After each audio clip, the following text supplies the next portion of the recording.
I just want y'all to know, like, I'm not trying to look like a fucking deadbeat with this tank top. This is the only sleeveless shirt I own. And you want your tat in there? I'm trying. Yep. No, I'm trying really hard not to like have it rub stuff. I got like a week ago, like 5 days ago, and it's itching like a motherfucker now. So I'm gonna have to like reapply this lotion and shit. Probably. Well, that's what the lotion's for. Yeah, and this rag. Oh, God.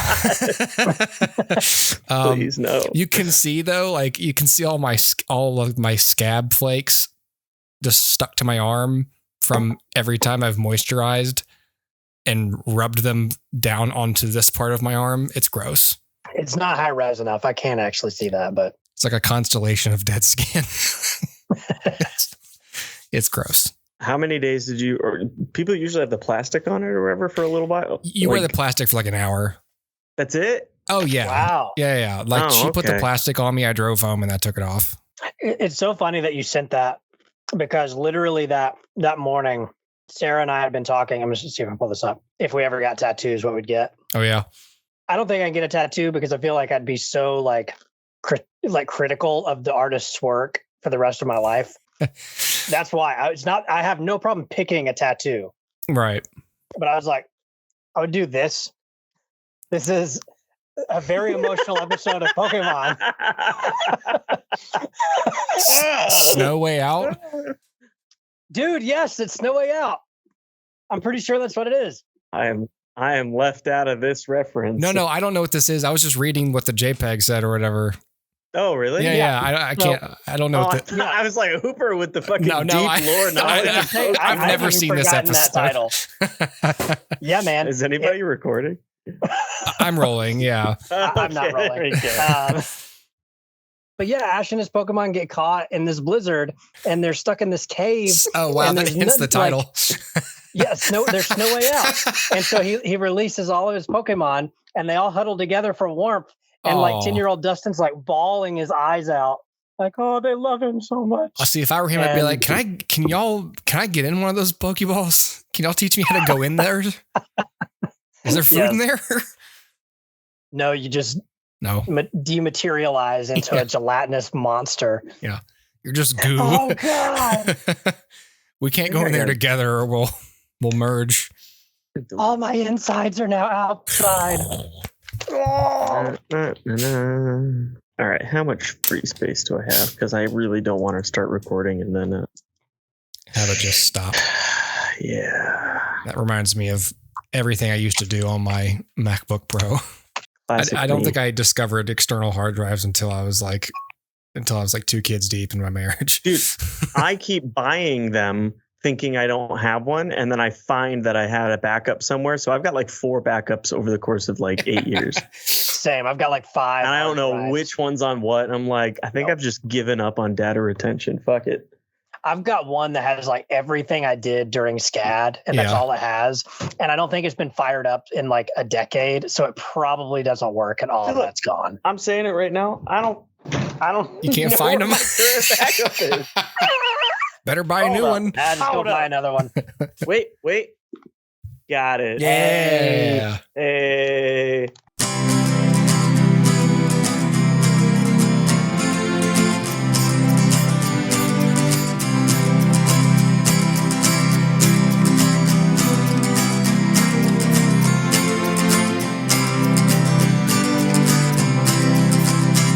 You guys rolling? Yep. Nope. Hold up. Oh, Kellen will not until it's ready to go because of your hard drive, because of this very issue. Yeah, I don't want to waste on some bullshit. Okay, it's recording. That is this show. Yeah, right. The whole thing's a waste. This is episode 400 something of This Is Such a Waste. Waste, don't tell me. That was really bad. I'm sorry. Hello, Kellen. Hello. It's been a bit since we recorded, period, gentlemen. The 3 of us, but the show in general. Yep. I've exhausted all my backups. Yeah, you're doing rebroadcasts at this point. I did. Have you seen that? Yeah. So by the time this airs, so what just aired? Prey? Yeah. Yeah. I rebroadcast Prey because I watched that because I was like, oh, that was cool. And I listened to our review and I was like, hey, we did a good job. And so I just did the thing. Fine. I've been listening to people do that for years. And I was like, you know what? Fuck it. I'm just going to do this. Yep. Why not? So just by the way, since Kellen's here, it happens then the episode after that, which would be last week's episode, I did a rebroadcast of Avatar Way of Water because I watched it and I disagreed with you guys. And so I recorded an intro. I played y'all's review. I condensed it. I took out everything that referenced like theaters. Called us a bunch of idiots. Well, no, I was very fair. But I took out us talking for a long time about whether or not to see it in the theaters because that was like a year ago. But and then I came back and I said, okay, here's thoughts that I have that are different. And then keep in mind we all have different barometers for such and such, blah blah blah. So I don't know. Anyways, I don't even remember really what I said. You both just well, people can listen to it now. It was the episode that came out before this one, so and enjoy that. There you go. In the future, you two. Okay, so it's just fun timing that Kellen's back to talk to us. I wanted to talk about Now and Then. Because that's something that happened since the last time we actually sat down to record, and we all happened to listen to the song because it's a big thing. I'm not going to play trailer music for this doc because I don't want to get sued. So we're going to skip all that. So Now and Then, so what is it? It was a couple of years ago that the Get Back documentary came out. The 4-hour, was it? Yep. Yeah, 4-part. Peter Jackson. 4-part. Documentary. Oh yeah, that was you, me, and Ian talking about that. Yes, correct. Okay, cool. And so out of the blue one day, Paul McCartney was like, "Hey, we have a new Beatles song. Here you go." And it's a terrible Paul McCartney. Yeah, that didn't even sound like him. Oh, I'm sorry. Hello, we've got a new song for you. Still terrible. The first one was better. Oh, was it? Okay. Hey guys.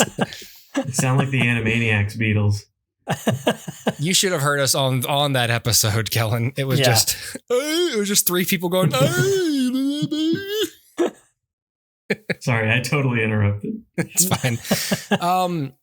So anyway, so everyone I think who's clicked on this episode knows what this is. It's the new and the final song by the Beatles. It was a demo, like home recording in 1977, I think, from John Lennon.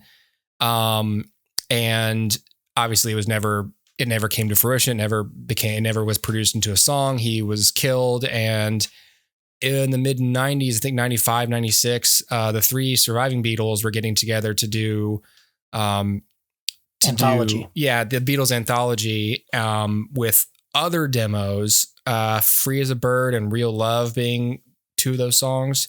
Mm-hmm. And they just couldn't get this one restored. It was too lo-fi of a recording, too much piano, too little voice.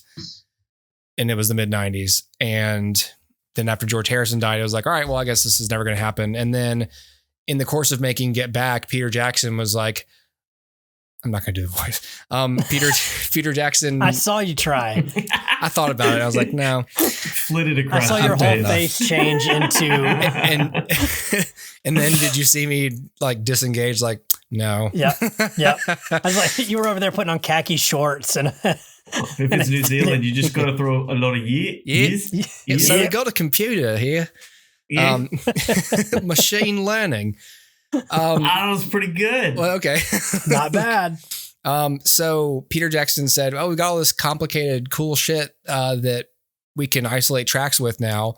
And basically there had been, so they tried again and did a much better job isolating the vocal track and, then adding in their own stuff and then making it into a cool, clean recording of the song. And the reason we're talking about a song is because there's actual mini documentary that they made. It's on YouTube. It's on Disney Plus. It was released the same day. I think this came out. When was it? Like November 2nd that this song? It was really recent. Yeah, something like that. So about a month ago, and it was a cool little mini documentary. I I was surprised that just in such a short amount of time, it felt kind of as well produced and intimate and informative as Get Back took 4 hours to be. Yes. Peter Jackson must not have made. He didn't actually. I know for a fact that he didn't make the short film because it's so short. This could have almost been put on YouTube with the 10-minute time limit. Right. Anyway, I don't know. Kellen, you did not see the mini doc, but Dustin, you did. I didn't see the doc, so it probably answered some questions that I have as the less informed person. Yeah. It's worth looking at. It's kind of neat. There's a lot more shots of the horribly aged George Harrison and of the 95, 96, whatever. I really don't know what year that was. The mid 90s session of the anthology. Yeah. Which I had never seen. The music video, which I'm assuming had a lot lot of footage from it. I didn't see the music video. Oh, it was really kind of like the music video is not great. It's really weirdly keyed out footage put in. Like it took all of those sessions and visually put them together, which was really confusing. Like an old Ringo standing in front of young Ringo playing drums. I'm like, what is happening? Oh, it's really weird. It looks really fan made. Like it looks like something that would be on YouTube that somebody did. You know what I mean? Yeah. It doesn't look professional, but the doc's really great and I enjoyed it. So my history with this, like obviously as a Beatles fan, we've known about Now and Then for a long time. In fact, I can guarantee that the both of you have heard this song before November because you've ridden in my car, and I had the original like demo recording and have listened to it for years. And so I can guarantee you've both heard the song before. In the background but it's really cool to hear what Paul and Ringo were able to do with this. And they're obviously labeling this as like the last Beatles track. And that's partially true, but mostly not true because it wasn't produced for the Beatles originally. Like it wasn't written for the Beatles. It wasn't conceived for the Beatles. But it does a really good job at taking what is a 70s John Lennon track and Beatlefying it, so that it does kind of sound like the Beatles, even though like by that time John's material didn't sound like 60s John. Like to me, there's a pretty stark difference between like Imagine and what he would have done with the Beatles. So it musically is just like typical 70s John. But then Paul was able to get back in the headspace of like 60s Paul and deliver something that I think sounds pretty darn close. The George Harrison slide guitar solo is not George Harrison, but it's actually Paul. Yeah. Kind of channeling George. It's like a tribute to George. I think he's recording. I think he's doing the slide version of whatever George did in the originals in the 90s session. Yes, there is George on the track. But it is not like that solo that sounds like George is not George. It's played by Paul. And then of course Ringo is just Ringo. But what I think was really cool is getting Ringo and Paul's vocals in there with John. And I miss George's vocals. Obviously there aren't George vocals on it, I don't believe. But it does a really good job of being a Beatles-esque track. And if anybody can produce a Beatles-esque track, it's Paul McCartney. So, I think this is as close as we're ever going to get to another Beatles track. And, does it sit in the legacy of Beatles music for me? No. And really Real Love and Free as a Bird doesn't either. Like those don't really, like they are Beatles songs, but they're not Beatles songs. And I think this follows that same thread. Now there is one Beatles track that's still out there that the fans love called Carnival of Light. And presumably in another 10 years, they could dust that baby off and release the final Beatles track. And that one was a Beatles track. intended for the White Album, I believe. What's it called? Then left off. Carnival of Light. Okay. And so that would be the final Beatles track. That's, and obviously the Get Back sessions have tons of, little Dibs and Doodles. But yeah, man, like, I don't know. It's really cool just to kind of see this brought back in a Beatles-esque way. And I think it's a cool way to honor John and George. And yeah, the doc's cool. What did AI play in this? Was it used as a cleanup tool? Did they basically feed it John tracks so that it could find John's vocals within the old? It was able recording? to separate John's vocals from every other sound on the tape. And so it lifted his out. And I don't know what then cleanup wise it was able to do with machine learning, but something. Yeah, AI is a misnomer there. Paul sort of spoke out of turn using that term specifically. It's definitely like a buzzword kind of thing. Yeah. So like if people only know the surface level of that, they go, he's cool. also an old man. Yeah. I think the important difference here is AI was not used to create. It was used to exactly. It was used to clean. Yeah. And I think that's a big difference. He could have just as easily said, we'd put it in the bibbidi boob machine and it came out. But and I feel like that's the razor's edge that my two opinions on the thing come down to. Like what, like if I wake up on the wrong side of the bed, I would go, this is a single song cash money maker generator just because of the hype of it, to do this kind of thing and publicize it the way that it has been. Yeah. And then also like throw on a little bit of like the future of like your favorite bands will never die because we can just make more songs. Like I knew that wasn't the case, but somebody will look at this for years and go, well, Beatles did it, and then do the worst bad faith thing you can imagine. Yeah. And then the other side, before talking about the positive one, what were you going to say, Dustin? I was just saying, I mean, we've all shared videos with each other, I believe, like on Instagram and stuff, where we come across like Frank Sinatra singing, whatever randoms, and like we've all it's. I hear 5 seconds and I go, ha ha ha, and then I never listen to it again. So it has no staying power. And exactly. I don't feel guilty about it. But the worst of the worst producer out there will hear it and go, oh, you mean Johnny Cash can cover whatever new crappy song is on the radio? And cool. This is Johnny Cash and Taylor Swift singing some crap you don't care about. Yeah. And we're going to be in this realm for a long time, at least because basically all these catalogs for all these bands and everything like that never had anything about AI in their like contracts or anything like that. So like, I would hope that if this, the litigation about AI gets its druthers together, like it would only allow for like public domain things to be fed into a database unless contractualized and, monetized in some way for someone to put and have their stuff fed into it or whatever. But and let's be honest, like you can't trust the estate of these deceased people because if you're like,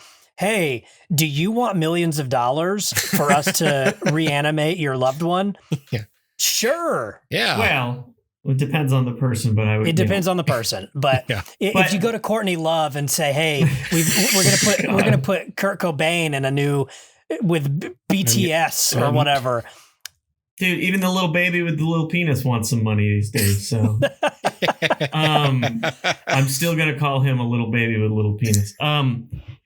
Anyway, sorry. So on the other side of it, though, is like if I think about it as a Beatles fan and I take the cynicism away and everything like that, it's like you got to think that that's probably like an emotional thing for Paul and Ringo to have done. And also just kind of like a fun little I'm old as hell, but remember the good old days kind of thing. So I don't really like it. I woke up, I remember like watching it in bed when I was getting, brushing my teeth or something. And I remember going, okay, cool. I mean, it wasn't a great Beatles song or anything. You brushed your teeth in bed? Shut up. But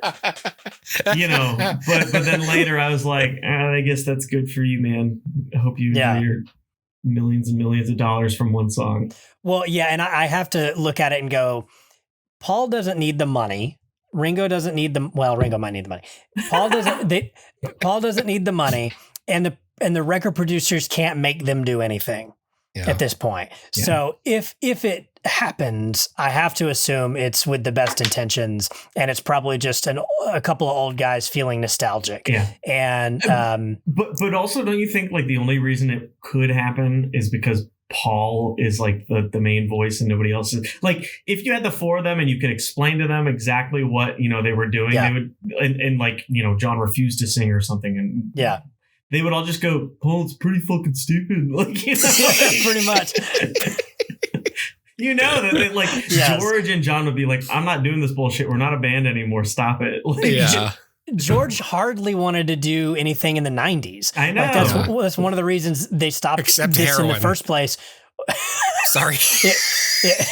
It wasn't just because it was a dirty, like, muddy track. It was also because George was just fed up. Like, it feels like if you see those scenes, Paul and Ringo are having a good time, and George is too, but he's also a little bit like, all right, let's just be done. Like, it's fine. We're not together anymore. We don't have to be.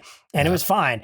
And, so yes, I agree with you. Like, I think if they were all four together and somebody were like, hey, take this song that John never finished and do it, John would probably be like, no, I'm not going to do that. And like Ringo would be like, I'll do it, guys. And, and George would be like, we're not doing it. I'm not going to play on this one. See, those are the Animaniacs Beatles too, Dustin.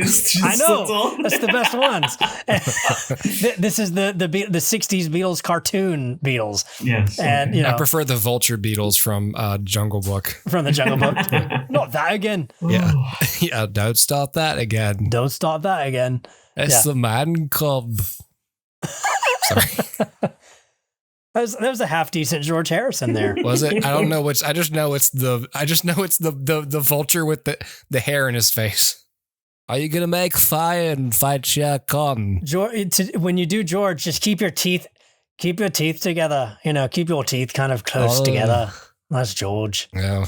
After I watched the doc, I Googled like, why did George Harrison age so badly? And someone on Reddit was just like, drugs. That would be why.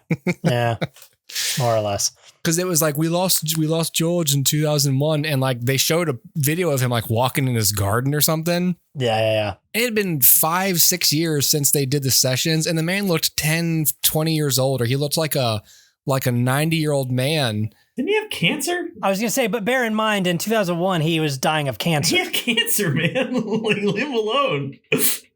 So now's not the best time for me to explain that I don't know how George Harrison died. I'm sitting here being like, is he really going to hate on a guy for having cancer? Did you think he was just perfectly healthy and he was like, he just hearted Krishna out of here? Like, he's just done. No, I just thought he died of drug-addled old age. I thought his heart was just like, hey, you smoked too much. Bye, everybody. I'm going to meditate out of here. I'm crying. I literally was thinking Connor was so brutal as to make fun of a man with cancer. Yeah. Oh shit.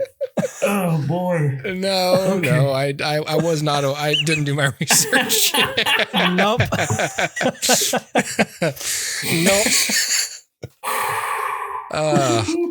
Please don't cut any of that out. That was amazing. I only feel better because I know no one close to him is listening to this. Why did he age so poorly? Maybe when he was dying, he looked like he was dying. Oh, that was my favorite moment of my week for sure. So tattoos don't make you smarter. It's not smart. It's informed. Don't worry about it. Right, correct. Or that either, right? Right. More empathetic, more journalistic. Hey, is it a Beatles tattoo? No. Is it a Lord of the Rings tattoo? Yes. If you had George Harrison tattooed on your arm, then we'd have a problem. I had to make him all like super old because he aged so poorly. You didn't even get the other three Beatles. It was just George Harrison. That's all they had for the ink mileage. There's just so many wrinkles because he's so old. Do y'all have final thoughts on this? I'm sorry.